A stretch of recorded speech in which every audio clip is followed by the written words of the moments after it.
everybody, Adam here. So, unfortunately, the weather has gotten colder out, and as you can see, that means that I am being forced, I am being oppressed, I am being required to put on longer sleeves.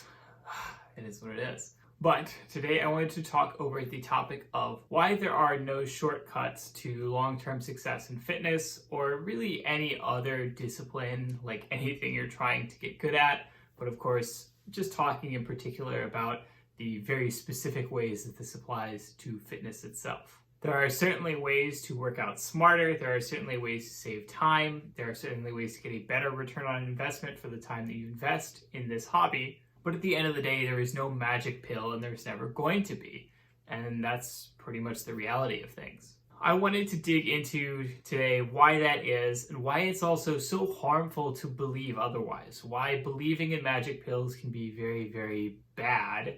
It can cause us to fall for things like sales schemes, shoddy products, etc. It also doesn't help, in particular, that in the fitness industry, which is so full of marketing tactics and advertising and really, really exaggerated claims, that there are all kinds of people talking about even relatively normal things as if they are magic pills. And that also kind of helps to muddy the waters and just make things more confusing for everybody. Before we get started, don't hesitate to smash that like button, of course, to bless all the Himbos around the world with about 5% additional gains, not 100% additional gains because there is no magic pill, but just remind yourself that there is no magic button, but you can always make little bits and pieces of change here and there, and they do significantly add up over time, and that is what counts. As always, I'm also generally taking on new clients, so of course, if you are interested in online fitness coaching, don't hesitate to reach out via the link below, and I will be in touch with you. So there really is no magic pill. I have been lifting hard for 15 years of my life. I have tried every single diet. I have tried every single training program.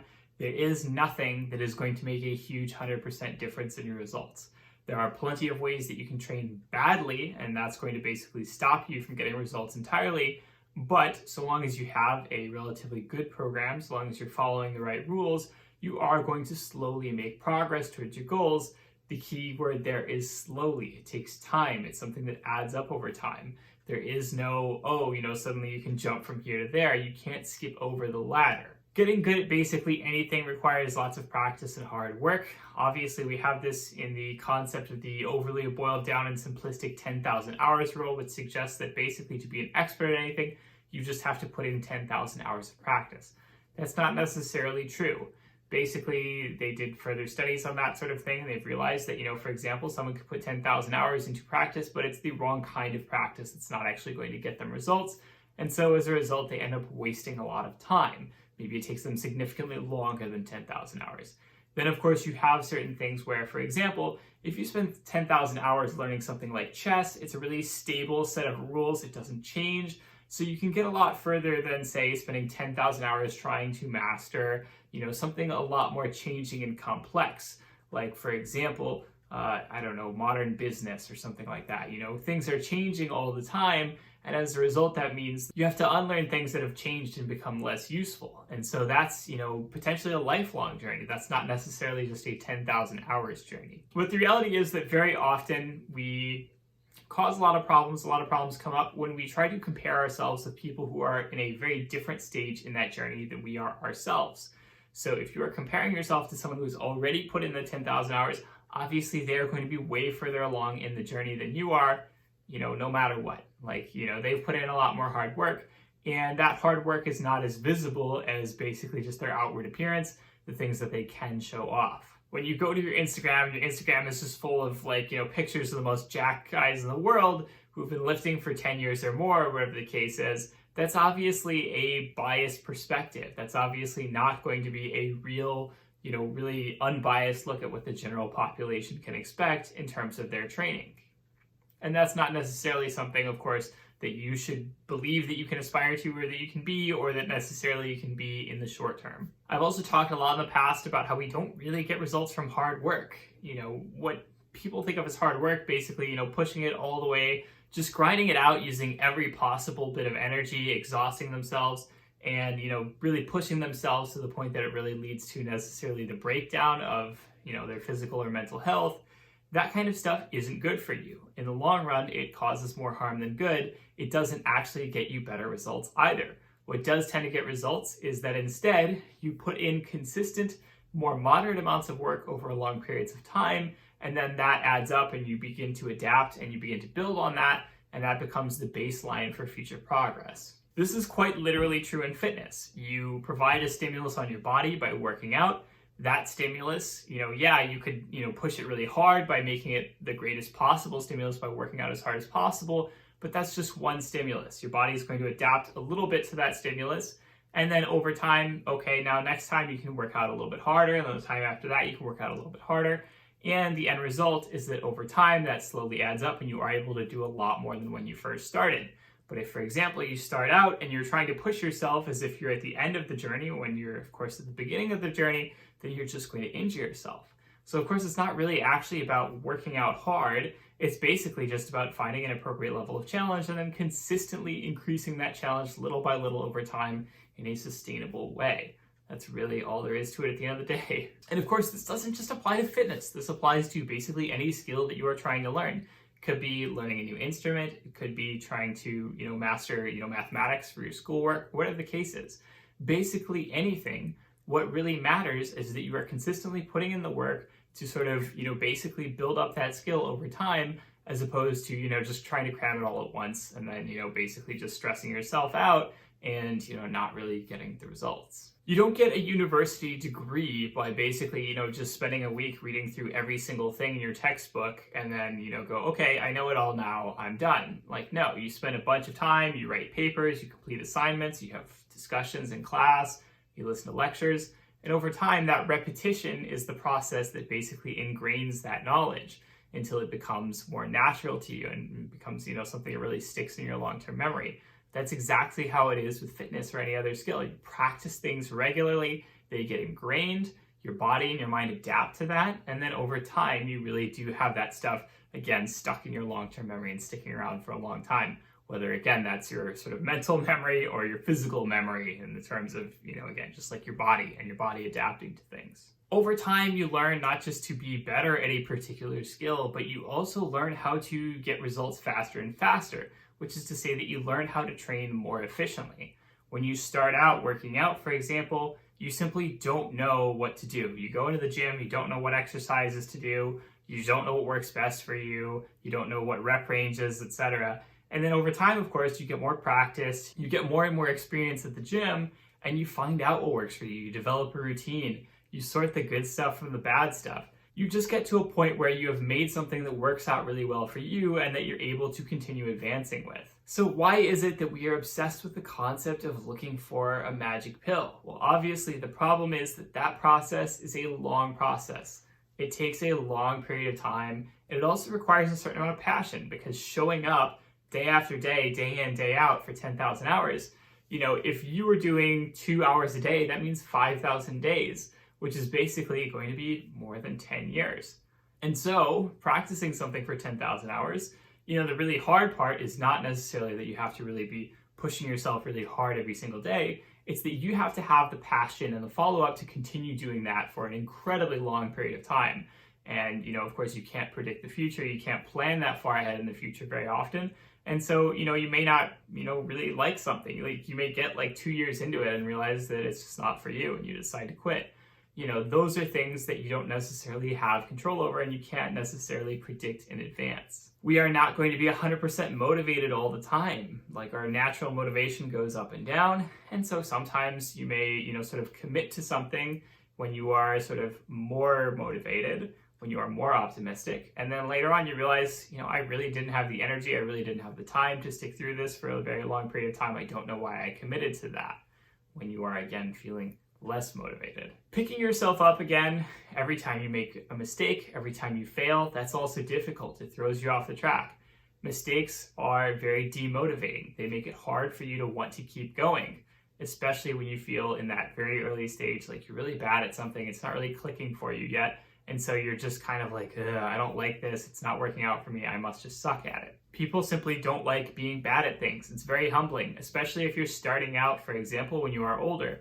So if you're an adult and you're, say, learning a new language or a new instrument, if you're an adult and you're learning a new instrument, you're probably going to be grouped in with a bunch of teenagers if you go out and take classes, And so that's really, really humbling to be an adult and to have to just own up to the fact that you're going to suck at something again, which is something that you may not have had to do for a very long time since you were a kid. It's something that you thought you had gotten over, past that phase in your life. And so the magic pill is a really compelling idea. We really wish that there were magical, easy ways to do this stuff, that we could just skip a lot of that hard work, we could skip a lot of that repetitive practice, and just get to the part where we're good at things. However, there really rarely actually are magic pills anywhere out there. I mean, it does happen occasionally that there are, just here and there, a few things that are just surprisingly potent or valuable in terms of the effects that they can achieve.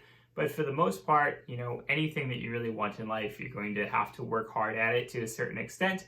And, yes, there can be right ways and wrong ways to practice.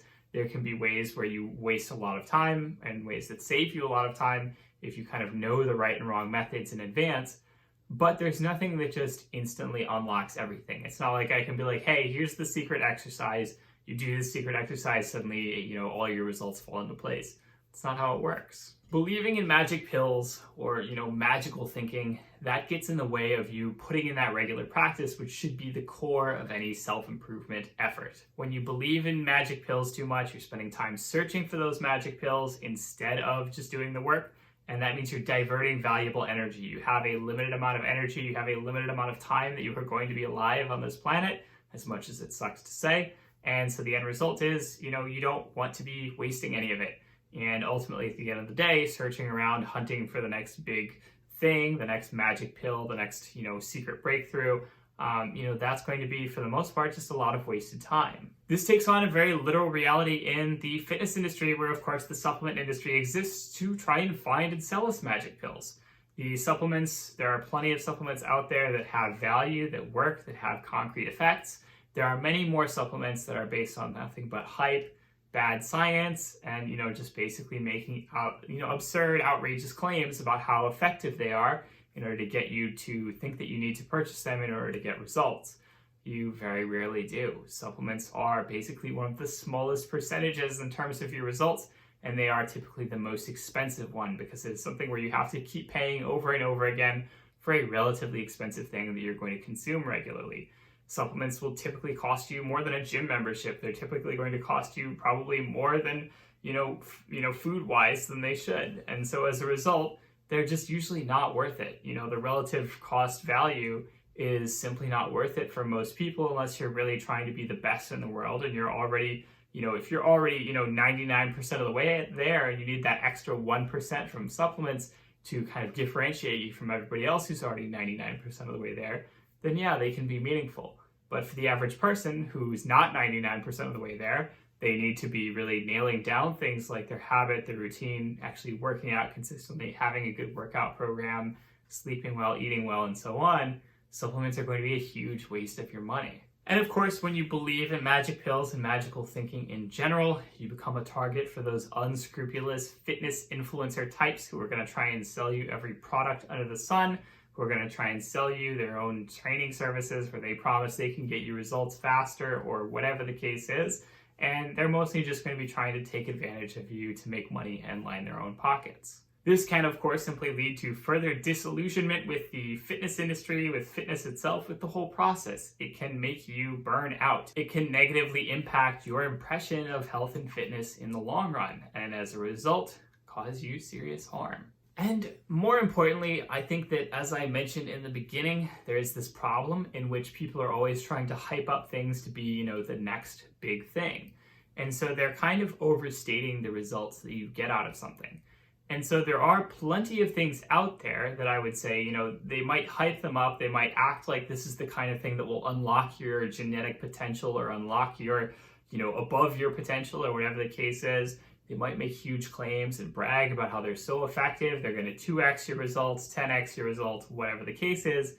But the reality is that they don't make that much of a difference. They make, maybe a couple percentage points difference. They make 5 to 10% difference.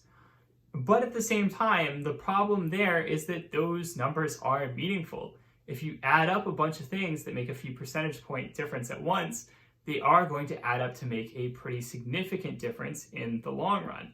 And so while these things, overhyping them as magic pills within kind of our current industry it does them a disservice, right? Because it kind of confuses people about what's valuable and what isn't, and it can kind of cause people to lump those things in with all those other things that basically actually do nothing but are being overhyped as magic pills. And so while this stuff is undeniably important, it ends up getting endlessly debated versus like just the more practical base stuff, which is to say that, I get so many questions where it's like, hey, is my squat form just right? Or, oh, hey, what kinds of rep ranges should I work in? What should my exact macronutrient breakdown be? Questions that kind of miss the forest for the trees in a lot of ways, because what you really should be focusing on is just kind of nailing down everything. Like basically just focusing on getting some regular training for both lifting and cardiovascular health, making sure that you're sleeping well enough, making sure that you're eating well enough, making sure that you're getting enough protein. And, they're not focusing on those things because they are, hyper focusing on those tiny details as opposed to really the whole picture.